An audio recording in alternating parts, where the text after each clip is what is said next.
do. Baby Reed. That wasn't for me, man. That was for my bro, man. That's for Nipsey, man. 20 plus 20 plus 20. They know what that means, man. That's for my bro. Rest in peace, Nipsey, man. I'm just thankful to be able to go out and compete at a high level, man. Thankful to have these teammates, man. All right, everyone. Welcome to an edition of the Wall Street Journal podcast. I got the LeBron fan, the LeBron Whisperer, with me today, Rohith. What's up? It's a good time to talk about this LeBron season. We got the playoffs coming up. They haven't started yet. And the games right now, everyone's just fighting for seeding at this point. Like, this teams are set. So let me ask you, Rohith. I guess you come in from the opposite of me. Like, I'm the Lakers fan who kind of adopted LeBron, and you're the LeBron fan who adopted the Lakers. What are your thoughts on this first season?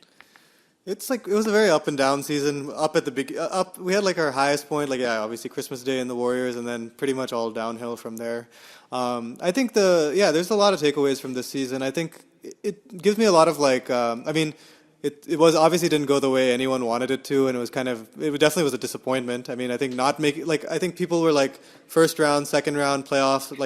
We're talking about even the Pelinka was talking about all that. It's nobody wants to face us in the playoffs, but we didn't even get there. And I mean, I think the biggest thing I take away from the season is having seen LeBron's run for 8 years to the finals is kind of the margin for error in any given season is very small, and it's any turning point can kind of swing your season in the right or wrong direction. And I think most of the time with LeBron's team, they're always in the right side of history, and things go the right way. Those the major games, those close games in the playoffs, or even different points in the season, they go LeBron's way. And this is the first reality check that it's you can't take that for granted. And at any given point, injuries or lack of chemistry and a few things can swing a season that may have had promise in the wrong direction. Yeah, you know what was interesting that I was thinking about? This is a guy who's been so healthy his whole career, and you were just talking about how things can just quickly turn on these random events that happen. And here we are. It was the high point was Christmas Day. We were up, and that tiny slip on the floor, he tears his groin, misses 18 games, and that's pretty much the season. I feel if LeBron stays healthy, I think we would have been a playoff team. But it's just incredible to think that how many of those times he must have slipped on the floor or turned an ankle, and the guy just always was healthy and just never missed a game, especially in the playoffs. He never missed a game. And it's just crazy how the whole season turned on that slip on the floor. Exactly. I think that was definitely the turning point, but I think I think there were multiple points where we could have got it together, but I think it was now going into the more bigger that was definitely the turning point in the season in terms of we were fourth in the West around that time, and then we kind of we could have gone up, but we kind of went down from there. I think there's a lot of pieces, and then the next thing is going to take a step backwards and look at kind of the construction of how the overall season went, the construction of the roster, and whether it was built to succeed, and kind of the overall vision of the Lakers. I think at times you saw at times when they played well, you got to see what they were trying to construct, a team that moves fast and plays fast, runs up and down the court, doesn't shoot as many threes, but you could see that at times with Rondo, especially pushing the pace, and when completely healthy, you could see flashes of what Magic was trying to build.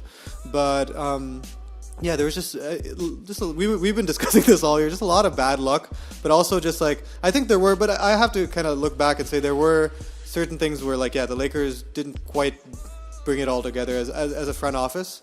And I think that's there's going to be a lot of Magic is definitely on the hot seat, and there's a lot of pressure this offseason. That's an understatement.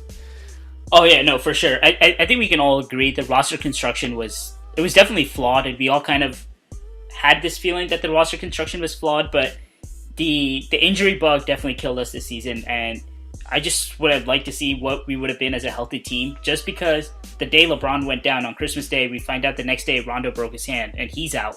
So LeBron and Rondo are two veteran leaders on the court out at the same time. And then so the young kids, they just didn't know how to win close games anymore. And I feel like we lost some games when they both were out. And you remember that big win that we had in OKC on the road? Mm-hmm. That game was awesome. I called you. That was a high point, and then the next game, Lonzo Ball goes down, and it's just come on, Exactly. That's how it's gone all season. It's just they could never quite they could never string together some momentum. They'd be like a big win or two, and it's like, oh, is this the turning point? Is this the time we're going to bring it together? But every time there's always like we'd go one step forward and like 3 steps back, and that was just like it was just really frustrating on that end. And like it's hard, there's a lot of ifs exactly. If the team stayed healthy.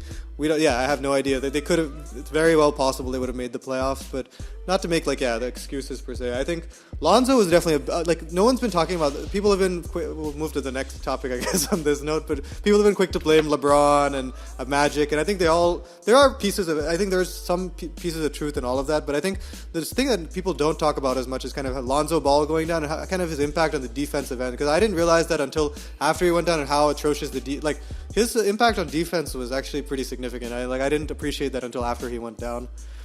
Yeah, I think people just assume anytime you think about Lonzo Ball, it's like, oh, he's a terrible shooter, and then that's all people mostly usually think about. But I mean, his defense was incredible. He was our defensive leader, and as soon as he went down, the defense crashed, and then that was it. And I was just thinking the worst part. I mean, even like let's take Ingram. He was putting together his best stretch after the All-Star break, like a 5-game stretch. He was averaging like 28 points, and he was looking like that second go scorer that LeBron needed. And then he gets, I hope he's okay, but he gets a blood clot in his arm, and then he has to be out for the season. It's just a terrible run of luck. But I had this thought. I wanted to see what your opinion was on it. If there was a silver lining to this season, I would say that for the first time in 8 years, LeBron actually has an off season now. Exactly. That's what For April 1st he won't have to play a game till mid-October. So we're talking about 6 months that he finally gets some time off. He can, get the rest that he needs, get his body right. It seems like he's also going to be filming Space Jam. But did you see that thing today where they're going to be building a basketball court on the set of Space Jam 2 so he can train? Wow. And I didn't see that. That's awesome. I didn't see that. I need to go read up on that. Apparently that's what MJ did during like Space Jam 1 shooting. He did the same thing. Like they built a court for MJ during the shooting of Space Jam. Yeah, dude. I totally know. I agree. I think it's like, as a basketball fan and a LeBron fan, I want to see him. It's a blessing to see him in the playoffs every year. And like it's like I said, I didn't expect like a finals. I had no expectation of like going super deep run or anything. It's just like playoff LeBron is just like it's basketball at its finest. And we've been blessed watching that for 8 years now, all the way to June every year we get to watch it. And I think it's like from that standpoint I was sad, but I think I was telling my dad and stuff too, and he's like, no, but like he said the exact same thing you did. Poor guy is like literally been carrying teams for 8 years, been the best player on his team last year didn't miss a single game, literally from October until June every year he's played for like almost a decade. And it's an unprecedented run, and I think take it for granted at times, and I'm like, now I've come to terms with it. But the rest is well deserved for sure. This guy's been the absolute most durable player. So I'm hoping that the offseason does him well, and hey, for our sake, hopefully he's using this time to start his recruiting. Exactly. So on that note, I was going to ask you. So from your standpoint, as a Lakers fan and kind of seeing this team. What are your thoughts in terms of like how much of this roster do you keep and run it back, seeing the potential that was there in stretches versus or do you completely rehaul the roster and like start from scratch? What are your thoughts on that? I think we're almost gonna have to rehaul just by default because we have like half the team is on 1-year contracts. So the guys like KCP, JaVale, Rondo, Stevenson, Beasley, we traded Beasley, but he was on a 1-year contract. So all these guys on 1-year contracts, they're all gone. And I don't know if we should bring any of them back, even Tyson Chandler. Because I feel like they all had stretches, but they were overall, they didn't seem to be a good fit with LeBron. And I think what you do is like basically what Cleveland and Miami did, like bring in veterans and bring in shooters, right? It seems like that's what LeBron likes. That's what he trusts. And that's what he likes to go to battle with.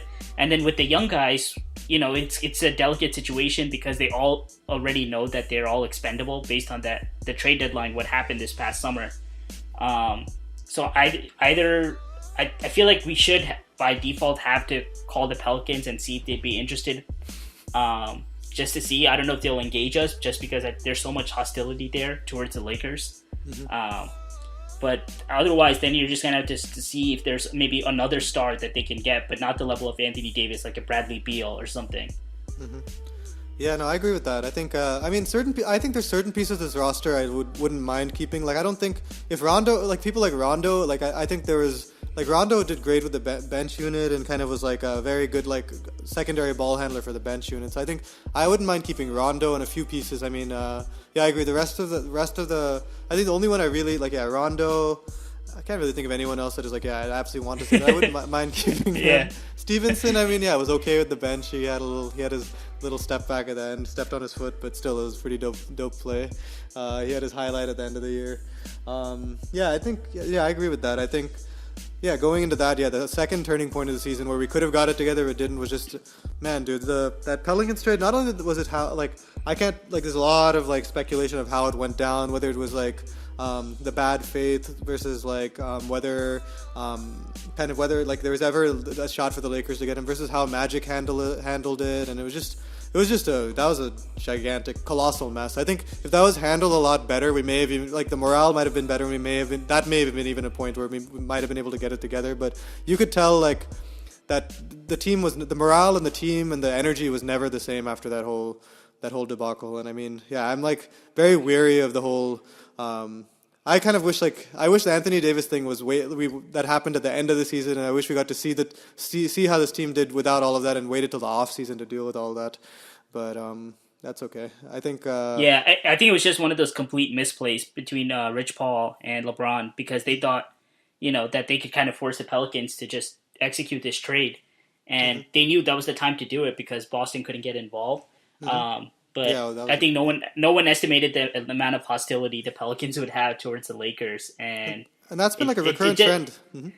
Yeah, I think so. That's what I'm really worried about this offseason. Is just like, yeah, like, I mean, there's rumors. I mean, Magic Johnson, like, yeah, like I said, I think some of his things, like, yeah, not completely impressed with Magic in terms of how he's handled things, and he's kind of. I think the thing that threw me over the top was the Zubac trade. Like, that was just. I don't know how you can defend that. And the fact that we're the ones who called the Clippers and offered Zubac, when I found that out, I was like, you got to be kidding me. Like, the guy was doing so well, and we needed a center. Like, we realized, like, JaVale and Chandler weren't enough. We had the guy, and then we traded him for Mike Muscala, who's been absolute trash. Exactly. So now that we're on that topic, yeah, like, I guess my brief bullet points of what went wrong this season, yeah, obviously the injuries we discussed. Yeah, the front office mismanagement. I think I don't think we talked about the roster construction. Next thing is, like, yeah, I think then now moving into, that was definitely botched. And I mean, my faith is pretty shaken with, like, I mean, how we're gonna build anything this offseason. I think I don't know if even whether LeBron and Magic, like, so far we've struck out on every single, like, possible free agent. So it's kind of like, yeah, I'll believe it when it happens, and I'm hopeful. But I mean, I'm kind of like, let's see when it happens, because I'm definitely not, like, optimistic that we'll have to see which free agents we're able to pull, because this was a failed season. There's a lot of issues and a lot of questions swirling. So, like, we didn't give a very good, like, this was our first season with the Lakers, let's build on this. Our first season, we didn't show very much to make free agents want to come here. So that's kind of yeah, we're in a tough spot right now. So yeah, but someone mentioned this good point, and I wanted to bring it up with you too. The fact that we didn't do well this season, but let's be honest, like, LeBron, you don't come to the Lakers just because they have a good team, or, I mean, that could always help. But, like, LeBron came to the Lakers last summer, even though another star wasn't coming, or it's not because the Lakers had all these other great players. He simply came because he wanted to play for this iconic franchise. He wanted to live in LA. And I think those will always still be the biggest sells of playing for the Lakers. Obviously, and the chance that you get to play with LeBron. And you know what? That's a funny thing, that as you watch some of these other teams around the league. Like, let's just take Oklahoma City, right? Like the Thunder.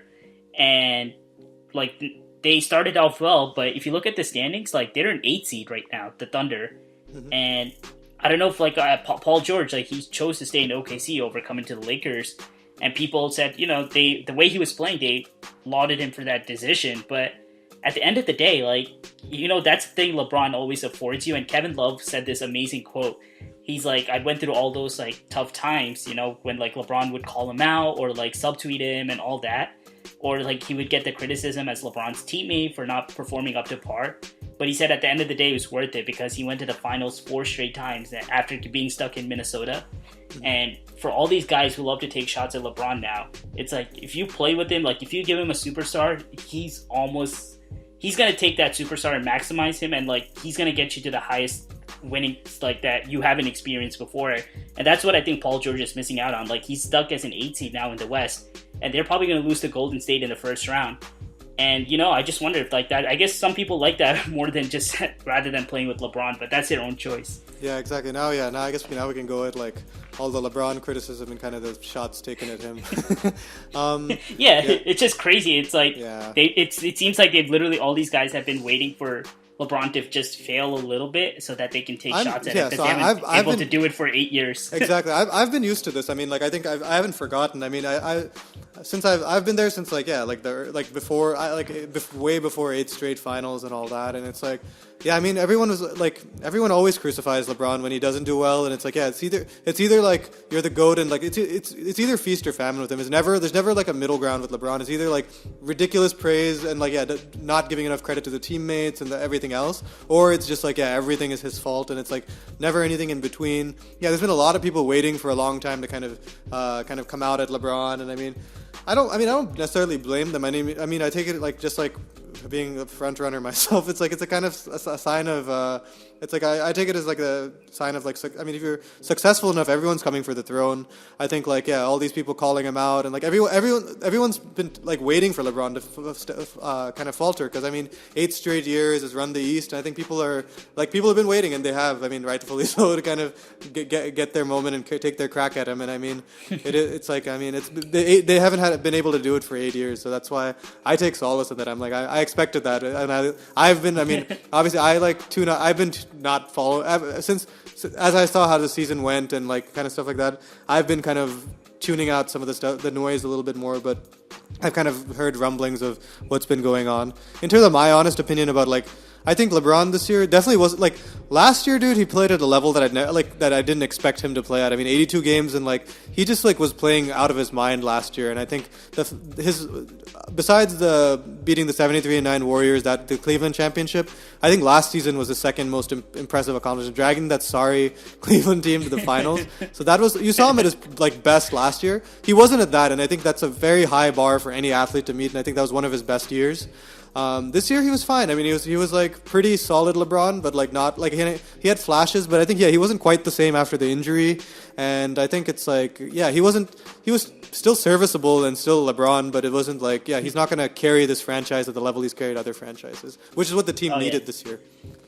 But yeah, it's just fine. I understand his defense has come down, but it's so funny how much criticism guy gets who's averaging 28, 8, and 8. Like, exactly. It's incredible. Like, that's the type of high standard he set, that 28, 8, and 8 is not enough. Like, it's like he has to do more. That's what the team is. Yeah, and to credit the rest of the league, I mean, I think, the talent of the league is unbelievable right now. I mean, I think a lot of guys are playing at a very high level. Paul George had a stretch, which I think both of us probably were very salty about. I mean, I'm glad they've kind of returned to earth, but I mean, Paul George has done this before, though. In Indiana, he had like a couple of years where like he looked really good and then he would fizzle out, and all those guys do that. Westbrook, like it's the OKC way. Like, I mean, Westbrook, they all tend to like have great regular season runs and they kind of fizzle out. Harden, I have to give credit to Harden. I mean, as much as I don't like him, I don't really like his style of play, but the dude is balling right now. I mean, got to give credit where it's due. I mean, 50-point triple doubles, like easily like running away with the scoring title. Like he's just like he's playing at a very high level. Giannis in the East is looking. I haven't kept up it's surprising how much I haven't kept up with East basketball nearly as much, but I've been keeping tabs, and I haven't seen how good Philly is and the other teams. But I mean, the point I'm trying to make is like there's a lot of talent in the league right now, and I mean the Lakers' room for error. We've been talking about this all year, is very very low room for error, very small margin of error, and yeah, there's a lot of good teams out there, and I mean a lot of teams have been trying to come out of the East, trying to kind of get past the Warriors and LeBron in the East. So I think LeBron is starting to slow up a bit. The roster wasn't constructed right, and I mean at some point it wasn't going to be Warriors versus LeBron in the finals. I mean at some point it's got to end, right? Yeah, all these teams in the East now, they're all like chopping at the bits because LeBron's out. So there's like 4 teams now, like the Raptors, Bucks, Sixers, Celtics, who all think they can get to the finals now. And even LeBron said it. He's like, it's because I'm not there anymore. But Yeah, I think the one. I mean, you mentioned the Warriors, but I think the other thing, this season was obviously a failure. But if you think about it, till Durant leaves the Warriors, I really don't think like anybody else has a shot, anyways. Like even if he made the playoffs as an 8 seed, snuck in as an 8 seed, we'd have probably lost in 4 or 5 to the Warriors, anyways. So my thing is, I mean, I'm being the optimist Lakers fan. My hope is that it's fine that this was a Warrior season, anyways, and hopefully the extra rest does LeBron well, and and then KD will go to the Knicks in the summer, and then after that, then it's anyone's league. But I think we can close on this. I remember I think I sent you that article like sometime last week. Like Windhorst wrote it about like this LeBron season. Is it like a blip, or is this like the beginning of the end, like sort of decline? And the athlete that I thought we can compare like LeBron to is one of your other favorites, Tom Brady. Where throughout maybe like about 4 or 5 years ago, I think it was in 2014. There was that game against the Kansas City Chiefs. It was a Monday night game. I don't know if you remember it. Oh yeah, I definitely remember that. Tom Brady on the road, like the Chiefs, like absolutely destroyed the Patriots. And Tom Brady like threw some interceptions, and then the headlines the next day was the dynasty's done, they're finished, and all that. And here we are, 3 Super Bowls later, he's still going strong. So I kind of wanted your take on this. Like, do you think this is the start of the decline for LeBron, or is it just like a blip in the radar? Yeah. I mean, that's a really good question. I think I've thought about it a lot this season, and both the guys I've like been like lucky to follow and watch them like as a sports fan. I think the main thing that I compare between Brady and like LeBron, I think there are a lot of similarities, but there's some very key differences with the two. In regards to Brady, I mean, a simple thing that he has. I mean, I think both. To answer your question, I think both guys. LeBron is declining. I mean, there is watching him play. There is a level. He doesn't get up quite as high on things. He isn't quite the specimen that he was before. He's still more than serviceable, and like you said, 28, 8 and 8. Brady's still, like, if you compare him to the rest of the QBs in the league, is far above average. But the bar that these guys set for themselves is so high that they're not at that previous bar. I think their best days for both of them are behind them, but they're still far. There's still a lot left in the tank, and there's more than serviceable. But they're not at their peak. So that's my short answer to the question. I think in terms of what needs to change to compensate for that is we can't expect LeBron to like drag teams to the finals with him anymore, and he needs more help. I think, and like the thing with Brady and stuff, Brady didn't win Super Bowl MVP this year. Julian Edelman did. That defense was excellent. He always has the greatest coach of all time behind him, Bill Belichick, to kind of fill in any gaps. And even if Brady isn't having his best game, there's still a great chance the Patriots win the game because of all the other factors there. And I think the difference with LeBron that I lament in my career, and when I get into discussions about the GOAT, and like now it's been coming up more and more often about Kobe. Kobe's kind of come in talking a lot more these days. I'm sure you've been loving that. Yeah, I'm just like, great. Now he's coming out of the woodwork, and like after the failed season, he's like, yeah. So, but no. Basically, I mean, both the guys had Phil Jackson, Michael, and Kobe. I mean, arguably the greatest or one of the greatest coaches of all time. Brady has Belichick, and all of those guys have more rings to show for it, and are kind of like, but all of them have Kobe 5, Jordan and Brady 6. It's like so the basic thing is like the decline is beginning, and I mean there needs to be more he needs more help. I mean I don't think if you just put the roster as constructed right now, I mean LeBron is not going to win a ring before he finishes with the Lakers. I think there's a lot of changes that need to be made, and I mean in terms of what he does with his career, I don't know. Yeah, like you said, I think he didn't come to the Lakers necessarily to win the championships. He brought one to Cleveland. He's won 3, and he's done it without any Hall of Fame coaches. I don't know if Spoelstra will be a Hall of Famer, possibly. I don't know if it's all debatable. Like they might sneak into the Hall of Fame, but you can't say what any about of your these. boy Ty Lue? God, don't bring that up. I'm just like cringing if he comes to the Lakers, but it's just like, yeah, man, he's not had he's not had any real like coaches that like really up the ante for like kind of like making the team significantly better, and like he's never had a coach like that. And people argue back and forth on whether he doesn't fit into any coaching system, and he's like difficult to work with in a coaching system. But no, I think LeBron is very that's another criticism. The dude is saying LeBron is not coachable is like, it's like that stuff made me upset. I'm like, dude, come on. So it's like I think he would work great in any system, and I mean if you like You need basically, I think we need like Luke Walton. I guess we didn't go into that too much, but briefly to touch on it. Like, yeah, some of the lineups, dude, we've talked about it after these games. Atrocious lineup switches by Luke Walton in the fourth quarter. Like, some of the lineups he throws out there, I'm like, what are you doing, dude? It's like, guy scores 20 in the third quarter, is super hot, pull him out at the beginning of the fourth. It's like, that's what, I'm just like, yeah, so basically he's never had like a once in a generation coach or even like a top 5 coach in the league, to be honest. And I mean, that's the reason LeBron will never have as many rings, and people will go and look at the finals record and whether he still has enough in the tank. So he has enough in the tank, but I think he needs to get a lot more help around him. And I mean, that's what people always say. Oh, if LeBron was so great, he would kind of like win it himself. He's trying to collaborate with other like kind of create super teams and stuff. Yeah, because he wasn't as fortunate as Kobe or Jordan to kind of land in a situation like that. And I mean, if LeBron, like in Cleveland, if Cleveland was even somewhat of a semblance of a functional organization, I mean, I think he'd have a lot more rings and he'd have a lot more to show for it. But he took a dysfunctional franchise that probably won't see another championship for a very long time and got them to the finals, like, how many times? 5 times, and like got him a ring. And I mean, I think it's like not all championships are created equal. I mean, and not all. So it's very, very difficult to say. But I do think he's declining. But I think that to answer your question about like his legacy and where he's at right now, he's past the prime. He's on a bit on the downhill. But like, I mean, I still think he has a lot left. I think these 3 years, if you put a good team around him, he comes back healthy this summer and like reconstruct the roster. I'll take my chance. I'll still take my chances with LeBron. He's not going anywhere.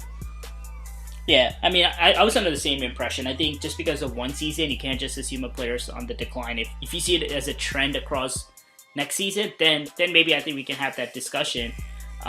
Just because this is the first big injury of LeBron's career, and so he also had to deal with that.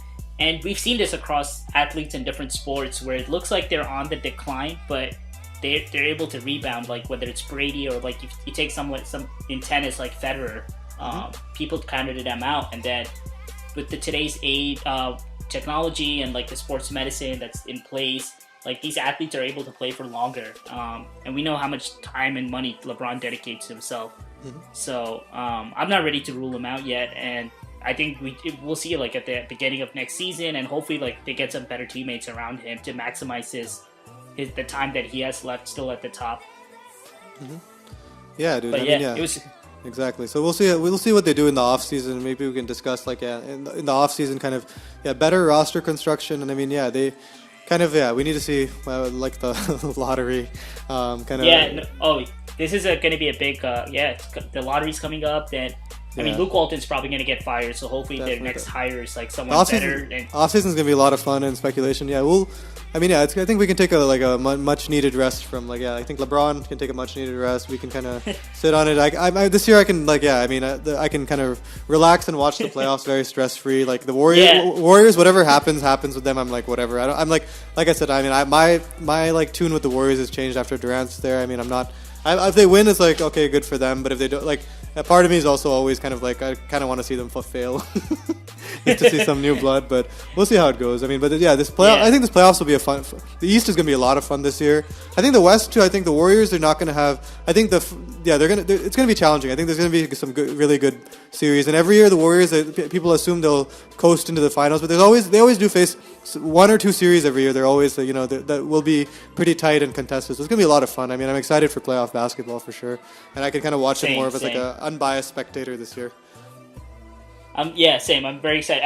It's been a long regular season, so I'm just excited for playoff basketball. And you get to watch it from my perspective the past couple of years, where when the Lakers haven't been in it, you just kind of learn to enjoy the games for what they are. If you don't have a horse in the race, so exactly. Glad you'll be able to experience that now.